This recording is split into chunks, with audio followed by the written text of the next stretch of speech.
A doomsday cult known as Humarise believes that quirks will eventually become so powerful that they will bring about the extinction of humanity.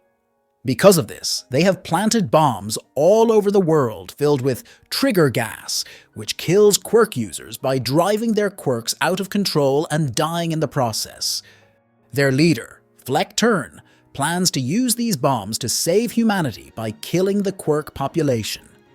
After Humarise detonates its first trigger bomb, the World Heroes Association dispatches pro-heroes and UA High Hero course students to Humarise's targets in hopes of disarming the remaining bombs.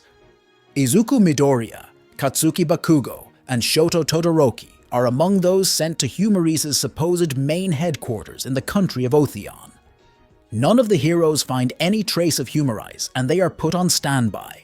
During an outing, Izuku, Katsuki, and Shoto encounter a jewel robbery in progress. Shoto and Katsuki pursue the thieves while Izuku gives chase to their courier, Rody Soul, a street urchin who took the job to provide for his younger siblings. Meanwhile, Alan Kay, a Humarise scientist, flees with an important briefcase but is attacked by a Humarise agent, Barros, and he crashes his car in the midst of Izuku and Rody's chase. Rody accidentally grabs Kay's briefcase shortly before Izuku catches him. They are soon attacked by the police, but Izuku escapes with Rody using Black Whip.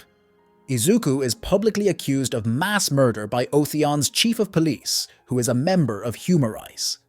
Izuku and Rody make their way to the neighboring country of Clade, where the Otheon police will not have jurisdiction. Izuku sends a coded message about his new destination to Shoto, who heads off with Katsuki to join him there. That night, Rody becomes homesick and secretly reports the briefcase to the police. The officers that arrive turn out to be Humarise agents who attack him. Having been woken up by Rody's bird companion Pino, Izuku saves him, but is wounded by Barros during the fight.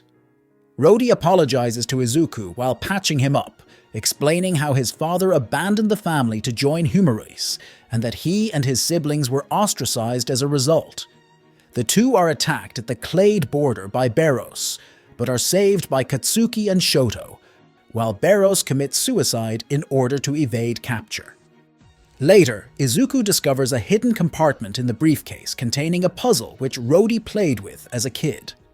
Rody solves it and finds a USB device and a data disk inside. The disk contains a message from Kay, who reveals that he and Eddie Soul, Rody's father, were forced by Humarise to create the trigger bombs. The device contains a kill code for the bombs created by Kay and Eddie. Humarise announces that they will detonate their remaining bombs in 2 hours, forcing the deployed heroes to scramble in defense to find them and fight the Humarise soldiers.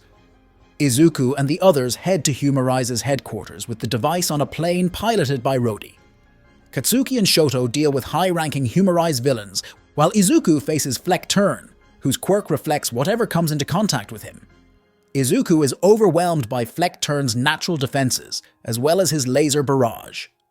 Rody arrives and seemingly betrays Izuku by handing over the device in exchange for his siblings' safety. Thanks to Pino, who is actually Rody's sentient quirk, which expresses his true feelings and intentions, Izuku realizes it is a feint and catches Fleck Turn off guard. Realizing that Fleck Turn's quirk has a limit to how much damage it can take, Izuku uses One for All at 100% to defeat Fleck Turn with a barrage of attacks.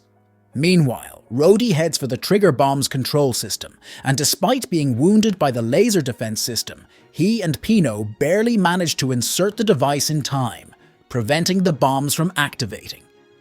In the aftermath, Humarise's surviving members are arrested, while the heroes are healed at the hospital.